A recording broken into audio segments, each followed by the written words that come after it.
प्राधिकरणको कार्यकारी निर्देशकमा कुलमानजीलाई ल्याएपछि हाम्रो सङ्कल्प, इमानदारी र मेहनतको कारण हामीले 18 घण्टाको लोड सेडिङ अन्त्य गरेर देशलाई उज्यालोतर्फ अघि बढाएका थियौँ। ऊर्जा क्षेत्रको समग्र विकास गरी मुलुकमा उपलब्ध अतिरिक्त ऊर्जा दीर्घकालीन रूपमा निर्यात गर्न अनुकूल वातावरण सृजना गरी स्पष्ट मार्ग निर्देशन गर्नुभएकोमा सर्वप्रथम सम्माननीय प्रधानमन्त्री श्री पुष्पकमल दाहाल प्रचण्डज्यूप्रति हार्दिक कृतज्ञता व्यक्त गर्दछु। सबै नेपाली जनताको घर दैलोमा विद्युत पुर्याउने लक्ष्य अनुरूप नेपाल विद्युत प्राधिकरणले विद्युतीकरणलाई प्राथमिकताका साथ अघि बढाइरहेको छ। आगामी दिनमा 1200 मेगावाट क्षमताको बुढीगण्डकी जलाशय युक्त परियोजना तथा 10,800 मेगावाट क्षमताको बहुआयामिक कर्णाली चिसापानी जस्ता ठुला जलविद्युत आयोजनाहरूको निर्माण अघि बढाउने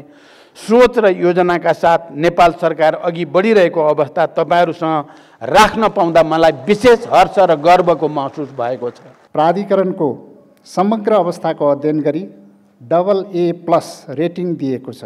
संस्थाभित्रको आर्थिक पारदर्शिता, जवाबदेहिता र सुशासनलाई कडाइका साथ लागू गरिएको छ। गरिबीको रेखामुनि रहेका करिब 20 लाख घरधुरीले निःशुल्क रूपमा विद्युत प्रयोग गरिरहेका छन् भने जहाँ खेतीयोग्य जमिन त्यहाँ सिँचाइ कार्यक्रम अन्तर्गत सिँचाइमा प्रयोग हुने विद्युतमा 75% सम्म शुल्क कम गरिएको छ, जसबाट कृषि उत्पादनमा प्रत्यक्ष योगदान पुग्ने विश्वास हामीले लिएका छौँ। 490 मेगावाटको अरुण 4 जलविद्युत आयोजना भारतको सतलज जलविद्युत निगमसँग र 638 मेगावाटको सुनकोशी तेस्रो जलविद्युत आयोजना नेपाल र बङ्गलादेशको संयुक्त लगानीमा आगामी दिनमा विकास गरिनेछ। मेरो आगामी महिनामा हुने चीन भ्रमणमा ऊर्जा क्षेत्रका सम्बन्धमा दूरगामी र महत्त्वपूर्ण सहमति हुने विश्वास पनि मैले लिएको छु। आगामी दिनमा मुलुकभरका नागरिकलाई सुपथ मूल्यमा पर्याप्त, नियमित, भरपर्दो र गुणस्तरीय विद्युत आपूर्ति गर्न हर सम्भव प्रयास गर्ने र नाफासहितको सक्षम सबल प्राधिकरण बनाउने प्रतिबद्धता समेत व्यक्त गर्दछु। नेपालको सबैभन्दा ठुलो सार्वजनिक संस्थान नेपाल विद्युत प्राधिकरणको 38औं वार्षिकोत्सवमा प्रमुख अतिथिका रूपमा यस कार्यक्रमलाई सम्बोधन गर्न पाउँदा मलाई विशेष हर्ष र गर्वको महसुस भएको छ। म यहाँहरू सबैलाई अभिवादन भन्न चाहन्छु। यस महत्त्वपूर्ण क्षणमा म नेपाल विद्युत प्राधिकरणको सञ्चालक समितिका अध्यक्ष एवं ऊर्जा जलस्रोत तथा सिँचाइ मन्त्री, सञ्चालक समितिका सदस्यहरू, नेपाल विद्युत प्राधिकरणका कार्यकारी निर्देशक र यस संस्थामा कार्यरत सम्पूर्ण कर्मचारीहरूका साथै आम नेपाली जनता समेतमा हार्दिक बधाई ज्ञापन गर्न चाहन्छु।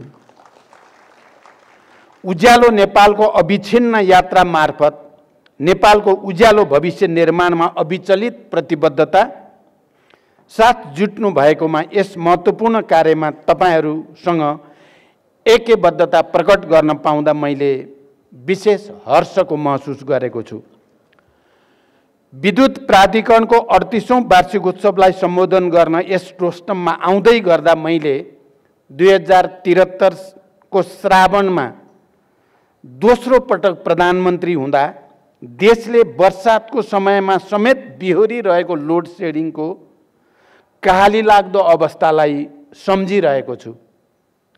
त्यसबेला बिजुलीको पहुँच भएको ठाउँमा दिनमा कतिपय ठाउँमा 18 घण्टासम्म लोड सेडिङ हुने गरेको थियो भने देशका करिब 40% जनतामा 40% जनता विद्युतको पहुँचभन्दा बाहिर थिए। लोड सेडिङको कारण उद्योग व्यवसायको अवस्था निकै नै दयनीय थियो र नागरिकको दैनिक क्रियाकलाप नराम्ररी प्रभावित थियो। प्राधिकरणको वित्तीय अवस्था अत्यन्तै नाजुक थियो भन्ने कुरा अहिले भर्खरै प्राधिकरणका कार्यकारी निर्देशक कुलमान घिसिङजीले प्रस्तुत गर्नुभएको तथ्याङ्कबाट पनि प्रष्ट भएको छ। त्यस्तो बेला मैले 3 महिनाभित्र देशमा लोड सेडिङ अन्त्य गर्ने र प्राधिकरणलाई घाटाको स्थितिबाट नापामा लाने कुरा गर्दै गर्दा मानिसहरूले पत्याउँदैनथे र प्रधानमन्त्रीले मजाक गरेको हो कि भनेर पनि प्रचार भएको थियो। कतिले त लोड सेडिङ यदि अन्त्य भयो भने खुला मञ्चमै आत्महत्या गर्ने कुरा पनि गरेका थिए। प्राधिकरणको कार्यकारी निर्देशकमा कुलमानजीलाई ल्याएपछि हाम्रो सङ्कल्प, इमानदारी र मेहनतको कारण हामीले 18 घण्टाको लोड सेडिङ अन्त्य गरेर देशलाई उज्यालोतर्फ अघि बढाएका थियौँ। नदी नाला र हिम श्रृङ्खलाको बाहुल्यताले जल सम्पदामा प्रकृतिको आशीर्वाद प्राप्त हाम्रो देश जलविद्युत उत्पादनमा अत्यन्त उच्च सम्भावना भएको देशको रूपमा परिचित छ। देशभित्र पनि विश्वभरि पनि जलवायु जोखिमसँग सम्बन्धित पक्षहरूलाई समेत मनन गर्दै बिना विलम्ब यो अवसरको उपयोगिता लिन हामी पछि पर्नु हुँदैन। आन्तरिक विद्युत खपतको वृद्धि गर्दै, किनकि हामीले आन्तरिक विद्युत खपतलाई उच्च प्राथमिकतामा राख्नै पर्दछ, वृद्धि गर्दै ऊर्जा सुरक्षा हासिल गर्नुका अतिरिक्त स्वदेशी विद्युत माग पूरा गरी बढी भएको परिमाणको विद्युत निर्यातका लागि समेत स्पष्ट लक्ष्यका साथ हामी अगाडि बढिरहेका छौँ।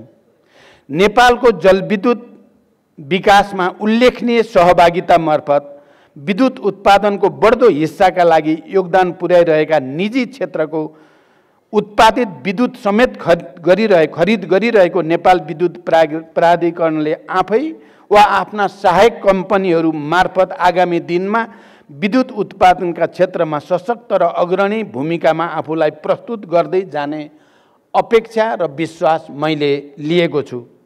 योग्य र सक्षम जनशक्ति भएको नेपाल विद्युत प्राधिकरणको संलग्नतामा आगामी दिनमा 1200 मेगावाट क्षमताको बुढीगण्डकी जलाशय युक्त परियोजना तथा 10,800 मेगावाट क्षमताको बहुआयामिक कर्णाली चिसापानी जस्ता ठुला जलविद्युत आयोजनाहरूको निर्माण अघि बढाउने सोच र योजनाका साथ नेपाल सरकार अघि बढिरहेको अवस्था तपाईहरूसँग राख्न पाउँदा मलाई विशेष हर्ष र गर्वको महसुस भएको छ। मैले पहिलोचोटि प्रधानमन्त्री हुँदा नै मेगा कुनै प्रोजेक्ट अगाडि बढाउने सपना देखेको थिएँ र त्यसमध्येको कर्णाली चिसापानी 10,000 भन्दा बढी मेगावाटको सपना थियो। अहिले प्राधिकरणसँग कुरा गरेर अब हामी त्यसको ठोस रूपमा अध्ययन प्रक्रिया अगाडि बढाउँदैछौँ। यो सम्पूर्ण नेपालीहरूको निम्ति खुसी र गर्वको विषय हो भन्ने मलाई महसुस भएको छ। जलविद्युत आयोजनाहरूको समय सीमाबद्ध विकास र सोसँग सम्बन्धित सम्पूर्ण ऊर्जा संरचनाको निर्माणमा नेपाल सरकारको उच्चतम प्राथमिकता, सदाशयता र सहयोग रहने प्रतिबद्धता पनि म यस अवसरमा व्यक्त गर्न चाहन्छु। यसका लागि सरकारले नयाँ विद्युत ऐन र अन्य आवश्यक नीति निर्देशिका ल्याउन समेत कुनै कसर बाँकी राख्ने छैन भन्ने विश्वास पनि व्यक्त गर्न चाहन्छु। ऊर्जा सुरक्षालाई पनि एकीकृत राष्ट्रिय सुरक्षाकै अङ्गको रूपमा लिँदै जलविद्युतको प्रचुर उत्पादनबाट हरित स्वच्छ ऊर्जा उत्पादकका रूपमा नेपालको अन्तर्राष्ट्रिय जगतमा समेत परिचय स्थापित गरी सन् 2045 सम्ममा शून्य कार्बन उत्सर्जन गर्ने प्रतिबद्धता पूरा गर्न कार्ययोजनाका साथ अघि बढ्नु पर्दछ। नेपालले ग्रिन हाइड्रोजन उत्पादन र प्रयोगमा पनि विशेष ध्यान केन्द्रित गर्नुपर्ने बेला आइ नै सकेको छ। सरकारले चाँडै नै ग्रिन हाइड्रोजन सम्बन्धी नीति जारी गर्दैछ, जुन आफैमा दूरगामी महत्त्वको घोषणा हुनेछ। ग्रिन हाइड्रोजन व्यापारिक रूपले सम्भाव्य हुने अवस्थामा नेपाल हरित ऊर्जाको केन्द्र बन्नेछ। यसबाट सरकारले स्वच्छ र नवीकरणीय ऊर्जाको विकास र खपत गर्दै कार्बन उत्सर्जन घटाउने लक्ष्यमा सहयोग पुग्नेछ। तसर्थ म सम्बन्धित निकायलाई यस सम्बन्धी थप अनुसन्धान र ज्ञानमा आधारित प्रविधिको विकासमा जोड दिन विशेष आग्रह गर्न चाहन्छु। विश्वव्यापी रूपमा भइरहेको जलवायु परिवर्तनले नेपालको जलस्रोत क्षेत्रमा परिरहेको प्रभाव अत्यन्त संवेदनशील रहेको छ। विद्युत उत्पादन र लगानीको दीर्घकालीन योजना निर्माण गर्दा जलवायु परिवर्तनले भविष्यमा पार्न सक्ने असरको प्रक्षेपणलाई अवलम्बन गर्न पनि त्यत्तिकै जरुरी छ। आज मासिक 20 युनिटसम्म खपत गर्ने ग्राहकलाई निःशुल्क विद्युत उपलब्ध गराउने निर्णयबाट गरिबीको रेखामुनि रहेका करिब 20 लाख घरधुरीले निःशुल्क रूपमा विद्युत प्रयोग गरिरहेका छन् भने जहाँ खेतीयोग्य जमिन त्यहाँ सिँचाइ कार्यक्रम अन्तर्गत सिँचाइमा प्रयोग हुने विद्युतमा 75% सम्म शुल्क कम गरिएको छ, जसबाट कृषि उत्पादनमा प्रत्यक्ष योगदान पुग्ने विश्वास हामीले लिएका छौँ। आगामी 2 वर्षभित्र सबै नेपाली जनताको घर दैलोमा विद्युत पुर्याउने लक्ष्य अनुरूप नेपाल विद्युत प्राधिकरणले विद्युतीकरणलाई प्राथमिकताका साथ अघि बढाइरहेको छ। अहिले भर्खरै हामीले सुन्यौँ पनि। सोही अनुरूप अपेक्षित लक्ष्य हासिल गर्न प्राधिकरण सफल हुनेमा म विश्वस्त छु। यसबाट आम जनताको जीवनशैलीमा सकारात्मक परिवर्तन आउनुको साथै अर्थतन्त्रले समेत उल्लेख्य गति लिनेछ भन्ने विश्वास गरिएको छ। सरकारले उपयुक्त नीति र कार्ययोजना सहित आन्तरिक विद्युत माग वृद्धि गर्न विद्युतीय सवारी साधनहरू, विद्युतीय चुलो आदिको प्रयोगमा प्रोत्साहन गरेको छ र आउने दिनमा पनि त्यो नीतिलाई कायम राखिनेछ। साथै बढी विद्युत खपत गर्ने उद्योग कल कारखानाको स्थापना र सञ्चालनमा उपयुक्त वातावरण निर्माण गर्न र विद्युतको अधिकतम उपयोगलाई राष्ट्रिय अर्थतन्त्र र समृद्धिको मजबुत आधारको रूपमा आत्मसात गरी अघि बढ्न सम्बन्धित सबै मन्त्रालय र निकायहरूको आपसी समन्वयमा मैले विशेष जोड दिँदै आएको छु र प्राय मन्त्री परिषदको बैठकमा यो विषयलाई प्राथमिकताका साथ व्याख्या गरिँदै आएको छ। आर्थिक समृद्धिको अभियानमा प्राधिकरणले आफूलाई अब्बल साबित गर्दै सशक्त भूमिका र दायित्व बोधसहित आफ्ना विविध परियोजनाहरू प्रक्षेपित कार्यतालिकाभित्रै सम्पन्न गर्न अपरिहार्य रहेको तर्फ समेत मैले प्राधिकरणको विशेष ध्यानाकर्षण गराउन चाहन्छु। प्राधिकरणको प्रगतिमा देशको उज्जवल भविष्य समेत जोडिएको छ। मैले यहाँ बस्दै गर्दा कार्यकारी प्रमुखसँग सोधेँ, यो सबै कर्मचारी विद्युत प्राधिकरणकै हो या बाहिर मान्छे ल्याइया हो भनेर सोधेँ। अनि उहाँले बताउनु भयो कहाँ 15-16 हजार छन्, सब प्राधिकरणकै हो। मैले धेरै खुसी लागेको छ। तपाईँहरू सबैलाई पनि म विशेष धन्यवाद भन्न चाहन्छु। त्यसैले यो संस्थाले जनतालाई गुणस्तरीय सेवा दिन कम लागतमा आयोजनाहरू निर्माण गरी विद्युतको मूल्य नियन्त्रण गर्न, औद्योगिक विकासका लागि पर्याप्त गुणस्तरीय विद्युत उपलब्ध गराउन आफूलाई अब्बल साबित गर्नु आजको प्रमुख जिम्मेवारी हो। यसतर्फ आवश्यक स्रोत व्यवस्थापन लगायत सरकारका तर्फबाट नेपाल विद्युत प्राधिकरणलाई पुर्याउनु पर्ने अन्य कुनै पनि सहयोगमा कमी हुन नदिन म पूर्ण प्रयासरत र प्रतिबद्ध रहनेछु। स्वदेशमा उत्पादित जलविद्युतलाई आन्तरिक माग पूरा गरी अन्तर्देशीय बजारको पहुँच दिलाउन मैले भारत भ्रमणका क्रममा मेरा समकक्षी प्रधानमन्त्री श्री नरेन्द्र मोदीजीसँग भएका समझदारीलाई दीर्घकालीन विद्युत व्यापारको एक महत्त्वपूर्ण माइलस्टोन कोसे ढुङ्गाको रूपमा लिएको छु। देशले आउँदो 10 वर्षमा जलविद्युतको तीव्र विकास र अधिकतम स्वदेशी खपतबाट व्यग्रतापूर्वक ठुलो आर्थिक रूपान्तरणको तयारी र प्रतीक्षा गरिरहेको छ। हाल करिब 450 मेगावाट विद्युत निर्यात भइरहेको अवस्थाबाट नेपालको विद्युत निर्यातलाई 10,000 मेगावाटसम्म पुर्याउने गरी द्विपक्षीय सम्झौतामा नेपाल र भारत बीच प्रारम्भिक हस्ताक्षर भइसकेको सन्दर्भलाई दक्षिण एसियाकै विद्युत व्यापारको क्षेत्रमा उल्लेखनीय पहल कदमीको रूपमा हेरिएको छ। यसबाट नेपालमा जलविद्युत लगानीको थप उपयुक्त वातावरण निर्माण भएको छ भने दीर्घकालीन विद्युत व्यापारका लागि स्वदेशी तथा अन्तर्देशीय प्रसारण संरचनाको तयारी पूरा गर्न एवं विश्वसनीय कार्ययोजना तर्जुमा गर्न हौसलाका साथै सम्बन्धित मन्त्रालय र सबै सरकार निकायहरूको समन्वयपूर्ण योगदान आवश्यक रहन्छ। मित्र राष्ट्र भारतसँगको उक्त समझदारीलाई मूर्त रूप दिन हाम्रा सम्बन्धित निकायहरू भारतीय पक्षसँग पनि लगातार सम्पर्क र समन्वयमा छन् भने सोका लागि अपरिहार्य रहेको अन्तर्देशीय प्रसारण संरचनाहरूको योजना र निर्माणमा दुवै देशका तर्फबाट आवश्यक कार्यहरूले गति लिन थालिसकेका छन्। बुटोल गोरखपुर 400 केबी प्रसारण लाइन निकट भविष्यमै निर्माणको चरणमा जाने गरी नेपाल र भारत दुवैतर्फ आवश्यक कार्य अघि बढिरहेको छ। थप 2 नेपाल भारत 400 केबी प्रसारण लाइनहरू इनरुवा पूर्णिया र दोधारा बरेलीको निर्माण प्रारूप आगामी 2 महिनाभित्र ऊर्जा सचिव स्तरीय संयन्त्र मार्फत सहमतिमा पुर्याउन मैले आवश्यक निर्देशन दिइसकेको छु। यसै वर्षायामभित्र नेपाल बङ्गलादेश विद्युत व्यापार सुरु हुने गरी नेपाल भारत र बङ्गलादेशका सम्बन्धित निकायहरूबीच सम्झौतामा हस्ताक्षरको अन्तिम तयारी भइ नै रहेको छ र अन्तर्देशीय प्रसारण संरचनाको निर्माणमा त्रिपक्षीय समझदारी जुटाई उल्लेख्य परिमाणमा नेपाल बङ्गलादेश विद्युत व्यापारलाई भविष्यमा क्रमशः बढाउँदै लैजाने परिस्थिति बनेको छ।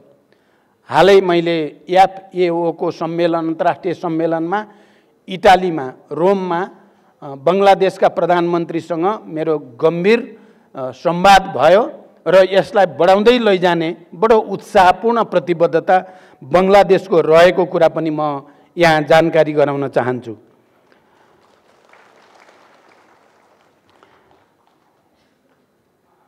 मेरो आगामी महिनामा हुने चीन भ्रमणमा ऊर्जा क्षेत्रका सम्बन्धमा दूरगामी र महत्त्वपूर्ण सहमति हुने विश्वास पनि मैले लिएको छु।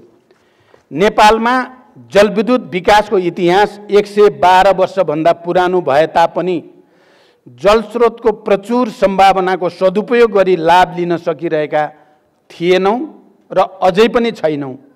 खोला नाला बगिरहने तर त्यसबाट प्रचुर फाइदा लिन नसक्ने विडम्बनापूर्ण स्थितिबाट हामी गुज्रिनु पर्यो। यसको अन्त्य गर्न अहिले योजनाबद्ध रूपमा काम अगाडि बढिरहेको छ।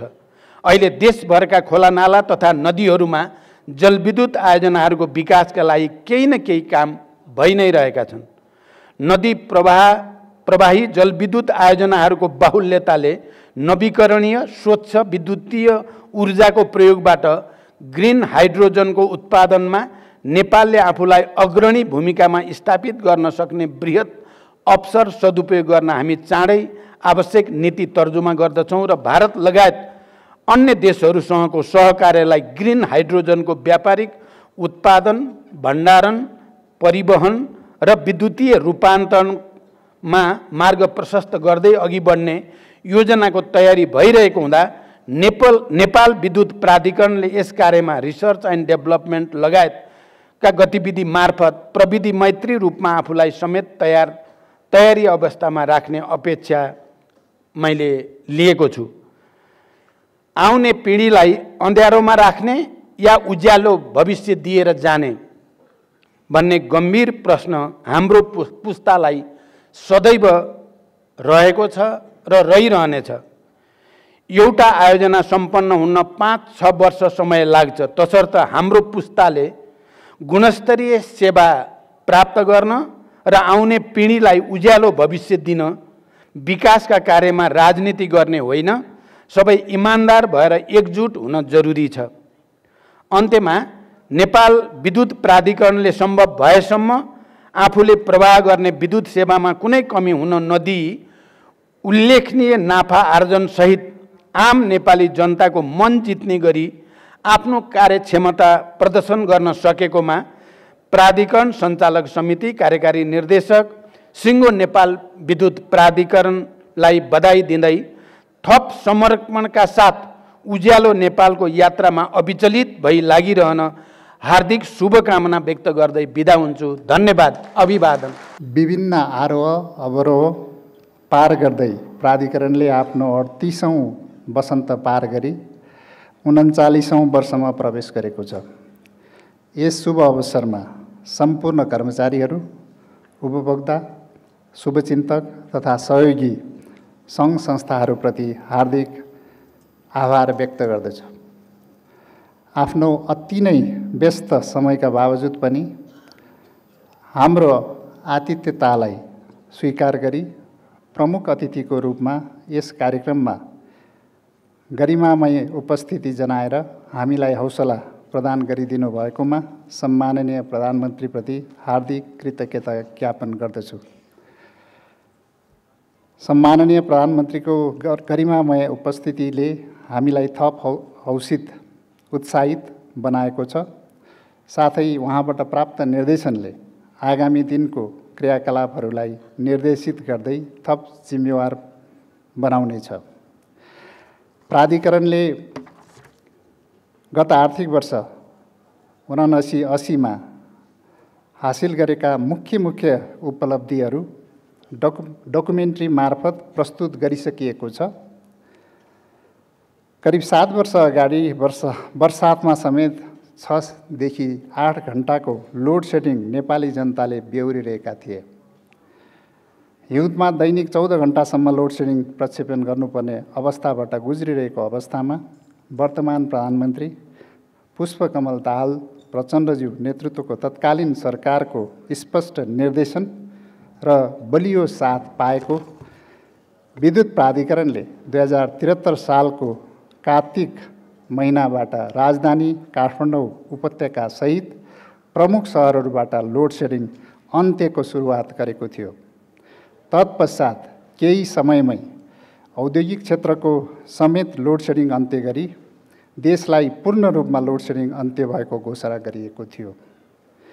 सरकारले प्राधिकरणको आर्थिक वर्ष 67-68 सालसम्मको 27 अरब 19 करोड रुपैयाँ सञ्चित घाटालाई अपलेखन गरिदिए पश्चात पनि घाटामा जाने क्रम रोकिएको थिएन। घाटा अपलेखन गरिएको 5औं वर्ष अर्थात् आर्थिक वर्ष 72-73 सम्म आइपुग्दा वार्षिक घाटा 8 अरब 90 करोड र सञ्चित नोक्सानी फेरि बढेर 34 अरब 61 करोड रुपैयाँ पुगेको थियो। आर्थिक वर्ष 73-74 मा 1 अरब 50 करोड रुपैयाँ खुद मुनाफा आर्जन गरेर नाफाको गौरवमय इतिहास सुरु गरेको प्राधिकरण त्यसपछिका आर्थिक वर्षहरूमा निरन्तर नाफामा छ। गत आर्थिक वर्षसम्म आइपुग्दा वार्षिक 12 अरब 33 करोड रुपैयाँ नाफा आर्जन गरी सञ्चित नाफा 36 अरब 67 करोड पुगेको छ। सर्वसाधारणलाई समेत सेयर जारी गर्ने गरी प्राधिकरणको तेस्रो चरणको वित्तीय पुनर्संरचना प्रस्ताव स्वीकृतिका लागि सरकार समक्ष पेश गरिएको छ। प्राधिकरणको प्राथमिक सेयर सर्वसाधारणलाई निष्कासन गरी सङ्कलन गरिएको रकम मुख्य रूपमा ठुला जलविद्युत आयोजनाहरूको निर्माणमा लगानी गरिनेछ। प्राधिकरणको सम्पूर्ण सम्पत्तिको वास्तविक मूल्याङ्कन गराइएको छ भने क्रेडिट रेटिङ गर्ने संस्था इक्रा नेपालले प्राधिकरणको समग्र अवस्थाको अध्ययन गरी AA+ रेटिङ दिएको छ। संस्थाभित्रको आर्थिक पारदर्शिता, जवाबदेहिता र सुशासनलाई कडाइका साथ लागू गरिएको छ। प्रसारण तथा वितरण चुहावट 13.46% सीमित गरेर प्राधिकरणको इतिहासमा नयाँ रेकर्ड कायम गर्न सफल भएका छौँ। प्राधिकरणको केन्द्रीय प्रणालीबाट 95% र साना तथा लघु जलविद्युत एवं सौर्य विद्युतबाट करिब 3% गरी करिब 98% जनतामा विद्युत सेवा पुगेको छ। आगामी 2 वर्षभित्र पूर्ण रूपमा विद्युतीकरण गर्ने सरकारको कार्यक्रमलाई कार्यान्वयन गर्न सम्पूर्ण तयारी पुरा गरी आवश्यक कार्य अगाडि बढाइएको छ।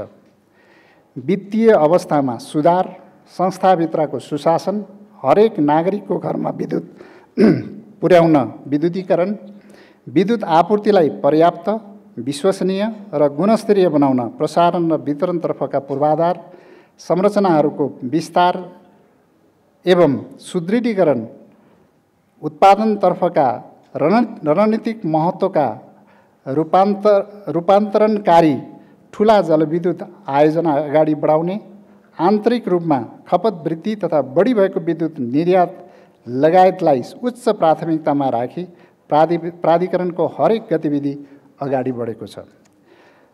उच्च आर्थिक वृद्धि हासिल गर्ने सरकारको लक्ष्य अनुसार आवश्यक ऊर्जा उत्पादन, प्रसारण तथा वितरण गर्न मात्र होइन, संस्थालाई अनुशासित र सम्मानित गराउने स्पष्ट दृष्टिकोणका साथ प्राधिकरण अघि बढिरहेको छ।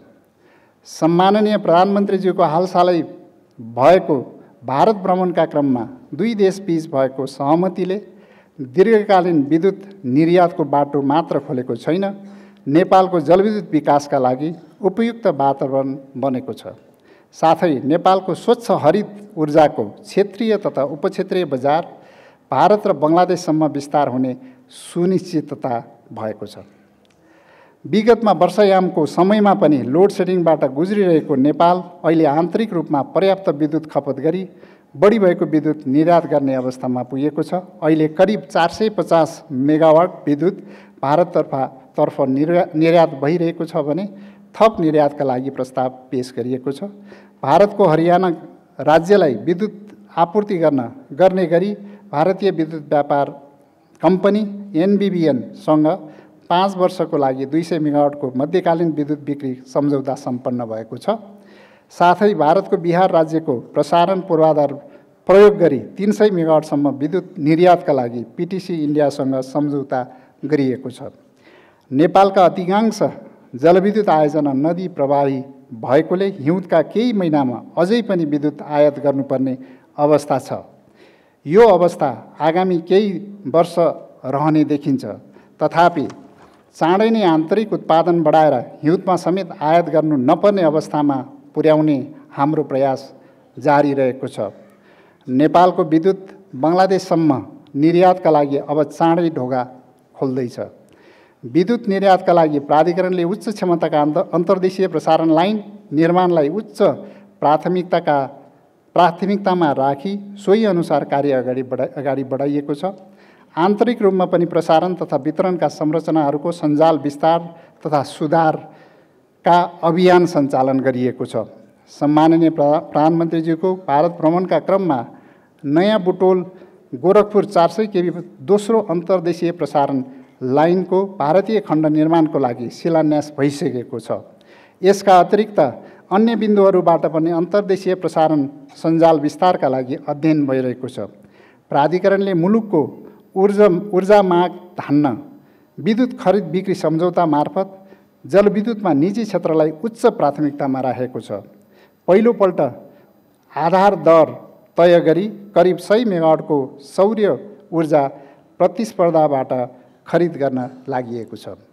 नेपालमा रहेको जलस्रोतको प्रचुर सम्भावनाको सदुपयोग गरी विद्युत उत्पादन बढाउन ठुला आयोजनाहरूमा ठुलो लगानी गर्नु आजको आवश्यकता हो। सरकारको निर्णय बमोजिम प्राधिकरणले राष्ट्रिय गौरवको 1200 मेगावाटको बुढी गण्डकी जलाशयुक्त जलविद्युत आयोजना शीघ्र कार्यान्वयनमा लैजाने कार्यलाई उच्च प्राथमिकतामा राखेको छ। 1061 मेगावाटको माथिल्लो अरुण अर्ध जलाशययुक्त आयोजना विश्व ब्याङ्कको नेतृत्वमा र 635 मेगावाटको दुधकोशी जलाशययुक्त जलविद्युत आयोजना एसियाली विकास ब्याङ्कको नेतृत्वमा ऋण लगानी गर्ने गरी अगाडि बढाइएको छ। साथै 210 मेगावाटको चैनपुर सेती, 79 मेगावाटको तामाकोशी 5औं र 60 मेगावाटको मोदी जलविद्युत आयोजनाहरूको निर्माणलाई प्राथमिकताका साथ अगाडि बढाइएको छ। 490 मेगावाटको अरुण 4 जलविद्युत आयोजना भारतको सतलज जलविद्युत निगमसँग र 638 मेगावाटको सुनकोशी तेस्रो जलविद्युत आयोजना नेपाल र बङ्गलादेशको संयुक्त लगानीमा आगामी दिनमा विकास गरिनेछ। सबै आयोजनाहरू नागरिकहरूको समेत व्यापक लगानी सहभागितामा निर्माण गरिनेछ। देशभित्र रहेका ठुला जलाशयुक्त जलविद्युत आयोजनाहरू र पम्प स्टोरेज आयोजनाहरूको अध्ययन कार्यलाई पनि प्राधिकरणले विशेष प्राथमिकतामा राखेको छ। Global green growth institute Korea र काठमाडौँ विश्वविद्यालयको प्राविधिक सहयोगमा नेपालमा हरित हाइड्रोजन उत्पादन र प्रयोगका सम्भाव्यता अध्ययन प्रतिवेदन तयार गरी कार्यान्वयनको चरणमा रहेको छ। भविष्यमा ऊर्जाको प्रमुख स्रोतको रूपमा विकास भइरहेको हरित हाइड्रोजनको उत्पादन एवं प्रवर्धनको लागि प्राधिकरणको ध्यान केन्द्रित रहनेछ। प्रसारण लाइनका आयोजनाहरू निर्माणमा मुख्य रूपमा स्थानीयको अवरोध र वन क्षेत्रको जग्गा उपभोग तथा रुख कटानमा ठुलो समस्या रहेको छ। वन क्षेत्रको जग्गा उपभोग तथा रुख कटानको स्वीकृतिका लागि एकातर्फ लामो समय लाग्ने गरेको छ भने अर्कोतर्फ ठूलो रकम सरकारकै अर्को निकायलाई क्षतिपूर्ति स्वरूप तिर्नुपर्ने अवस्था छ। यसले गर्दा आयोजनाको अवधि लम्बिने मात्र होइन, हाम्रो उत्पादित विद्युतको मूल्य महँगो हुँदै गइरहेको छ। आगामी 10 वर्षलाई देश विकास दशक घोषणा गरी वर्तमान ऐन कानुन व्यापक संशोधन वा प्रतिस्थापन गर्नुपर्ने टटकारो आवश्यकता देखिन्छ। वन क्षेत्रको जग्गा उपभोगलाई सहज बनाउन चालु आर्थिक वर्षको बजेट मार्फत केही कार्यक्रमहरू त घोषणा गरिएका छन्, तर त्यसको कार्यान्वयनमा अझै जटिलता देखिन्छ।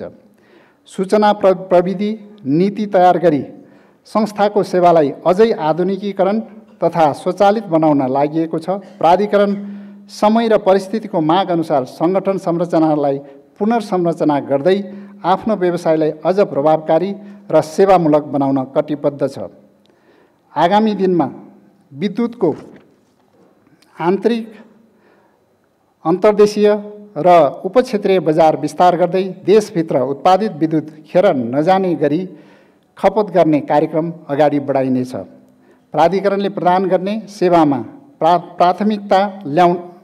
प्रभावकारिता ल्याउन प्रणालीलाई स्वचालित रूपमा सञ्चालन गरी भरपर्दो र गुणस्तरीय विद्युत आपूर्ति दिन तथा प्रविधिको प्रयोग गरी जनशक्तिको बढ्दो आवश्यकतालाई कम गर्दै लैजान प्रणालीलाई स्वचालित र संस्थालाई डिजिटाइजेसन गर्ने कार्यलाई उच्च प्राथमिकता दिइनेछ। सूचना प्रविधि मार्गचित्रलाई प्रभावकारी रूपमा कार्यान्वयनमा ल्याई डिजिटल एनए अवधारणा अनुरूप प्राधिकरणका हरेक क्रियाकलापलाई डिजिटल प्रविधिमा रूपान्तरण गरिनेछ। आगामी दिन प्राधिकरणका लागि थप चुनौतीपूर्ण छ। अहिलेसम्म प्राप्त उपलब्धिलाई संस्थागत गर्नु, उत्पादित विद्युतको बजार व्यवस्थापन गर्नु, विद्युत आपूर्तिको नियमितता र गुणस्तर वृद्धि गर्नु प्राधिकरणका मुख्य चुनौतीहरू हुन्। सबैको साथ र सहयोगमा यी चुनौतीहरूको समाधान गरी आगामी दिनमा मुलुकभरका नागरिकलाई सुपथ मूल्यमा पर्याप्त, नियमित, भरपर्दो र गुणस्तरीय विद्युत आपूर्ति गर्न हर सम्भव प्रयास गर्ने र नाफासहितको सक्षम सबल प्राधिकरण बनाउने प्रतिबद्धता समेत व्यक्त गर्दछु। प्राधिकरणलाई स्पष्ट मार्गनिर्देशन गरी सफल संस्थाको रूपमा विकास गर्न गतिशील नेतृत्व प्रदान गर्नुहुने, ऊर्जा क्षेत्रको समग्र विकास गरी मुलुकमा उपलब्ध अतिरिक्त ऊर्जा दीर्घकालीन रूपमा निर्यात गर्न अनुकूल वातावरण सृजना गरी स्पष्ट मार्गनिर्देशन गर्नुभएकोमा सर्वप्रथम सम्माननीय प्रधानमन्त्री श्री पुष्पकमल दाहाल प्रचण्डज्यूप्रति हार्दिक कृतज्ञता व्यक्त गर्दछु। प्राधिकरणलाई स्पष्ट मार्गनिर्देशन गरी सफल संस्थाको रूपमा विकास गर्न गतिशील नेतृत्व प्रदान गर्नुहुने ऊर्जा, जलस्रोत तथा सिंचाई मन्त्री एवं प्राधिकरण सञ्चालक समितिका अध्यक्ष माननीय श्री शक्तिबहादुर बस्नेतज्यूप्रति हार्दिक आभार व्यक्त गर्दछु। प्राधिकरणलाई निरन्तर मार्गनिर्देशन गरी तोकिएका लक्ष्यहरू प्राप्त गर्न सहयोग गर्नुहुने ऊर्जा, जलस्रोत तथा सिंचाई मन्त्रालयका सचिव श्री दिनेश कुमार घिमिरेज्यूप्रति हार्दिक आभार प्रकट गर्दछु। संस्थाको कार्यकुशलता र प्रभावकारिता अभिवृद्धि गर्ने गरी आवश्यक नीतिगत निर्णय गर्न समेत अमूल्य सहयोग र सुझाव प्रदान गरी सहयोग गर्नुहुने प्राधिकरण सञ्चालक समितिका सबै सदस्यहरूप्रति आभार व्यक्त गर्दछु। नेपाल विद्युत प्राधिकरणलाई निरन्तर रूपमा आवश्यक सहयोग, समन्वय, समर्थन र विश्वास गर्ने नेपाल सरकार, प्रदेश सरकार, विभिन्न मन्त्रालयहरू, संवैधानिक तथा कानुनी निकाय, सार्वजनिक संस्थानहरू, बैंक तथा वित्तीय संस्था, उद्योग वाणिज्य संस्थाहरू, विकास साझेदारसँग सम्बन्धित निकायहरू, विद्युत व्यापार गर्न उल्लेख्य सहयोग गर्ने स्वदेशी तथा विदेशी संस्थाहरू, परामर्शदाता, निर्माण व्यवसायी, आपूर्तिकर्ता, ऊर्जा उद्यमी तथा सोसँग सम्बन्धित संस्थाहरूलाई समेत धन्यवाद दिन चाहन्छु। I also express my sincere gratitude to the development partners including World Bank, ADB, JICA, EIB, AIIB, KfW, Norwegian Aid, USAID, DFID, Exim Bank of India, Exim Bank of China, and Exim Bank of Korea, who have always helped us in the past and are willing to continue their support in the coming days to come to achieve our goal of fulfilling the growing needs of energy. प्राधिकरणका काम कारबाहीहरूको यथार्थ सूचना सम्प्रेषण गरी सहयोग पुर्याउनु हुने सञ्चारगृह तथा पत्रकार मित्रहरूलाई हार्दिक धन्यवाद दिन चाहन्छु। प्राधिकरणका हरेक कार्यहरूमा एकताबद्ध भई संस्थाको लक्ष्य र उद्देश्य प्राप्तिका लागि समर्पित प्राधिकरणका आधिकारिक ट्रेड युनियन, क्रियाशील ट्रेड युनियनहरू एवं सम्पूर्ण कर्मचारीहरूलाई विशेष धन्यवाद दिन चाहन्छु। कठिन परिस्थितिमा समेत प्राधिकरणका हरेक गतिविधिमा निरन्तर रूपमा सहयोग एवं समर्थन गरी हामीलाई हौसला र प्रेरणा प्रदान गर्नुहुने आम जनता, उपभोक्ता एवं विभिन्न व्यावसायिक संस्थाहरूप्रति विशेष आभार प्रकट गर्दछु। आवश्यक सुरक्षा र सतर्कताका बावजुद गत वर्ष पनि विद्युतीय दुर्घटनाका कारण आफ्नो ज्यान गुमाउनु हुने प्राधिकरणका कर्मचारी तथा सर्वसाधारणप्रति हार्दिक समवेदना प्रकट गर्दै घाइतेहरूको शीघ्र स्वास्थ्य लाभको कामना गर्दछु। आगामी दिनमा विद्युतीय दुर्घटना हुन नदिन थप सतर्कता अपनाई प्रभावकारी सुरक्षा उपाय अवलम्बन गरिने विश्वास समेत दिलाउन चाहन्छु। अन्तमा नेपाल विद्युत प्राधिकरणको कार्य सम्पादन र उपलब्धिमा प्रत्यक्ष र परोक्ष रूपमा सहयोग गर्नुहुने सबैप्रति पुनः एकपटक हार्दिक आभार प्रकट गर्दछु। अन्त्यमा म विद्युत प्राधिकरणको सञ्चालक समितिले विभिन्न समयमा र यो वार्षिक उत्सवलाई ध्यानमा राखेर कर्मचारीहरूको सेवा सुविधामा केही विषयहरूमा निर्णयहरू भएका छन्, ती निर्णयहरू सुनाउने अनुमति चाहन्छु। हामीले हरेक वर्ष दिँदै गरेको वार्षिक उत्सव भत्ता 15,000लाई निरन्तरता दिएको छ। महिला कर्मचारी प्रसुति स्याहार भत्ता 7,500 रहेकोमा 15,000 पुर्याएको छ। विद्युतीय सवारी साधन खरिद गर्न रु 3 लाखबाट 5 लाख पुर्याइएको छ। शैक्षिक अनुदान रु 10,000बाट रु 30,000, कडा रोग अनुदान रु 20,000बाट 50,000, काजक्रिया अनुदान रु 10,000बाट रु 20,000, दैवी प्रकोप अनुदान रु 20,000बाट रु 40,000। कामको सिलसिलामा कर्मचारी मृत्यु भएमा अमर विद्युतकर्मी सम्मान पत्र प्रदान गर्ने साथै कर्मचारीको परिवारलाई रु 5,000 खर्च दिने निर्णय भएको छ। हालै रु 5 लाख जम्मा गर्ने हालै रु 50 लाख जम्मा गर्ने गरी नेविप्राज छात्रवृत्ति कोष स्थापना भएको छ। कर्मचारीले पाउने साबिकको आवास भत्तामा रु 1,000 थप भएको छ। साथै शिशु स्याहार केन्द्रहरू स्थापनाको लागि सञ्चालक समितिले हरेक अफिसमा शिशु स्याहार केन्द्र स्थापना गर्ने निर्देशन दिएको छ। धन्यवाद।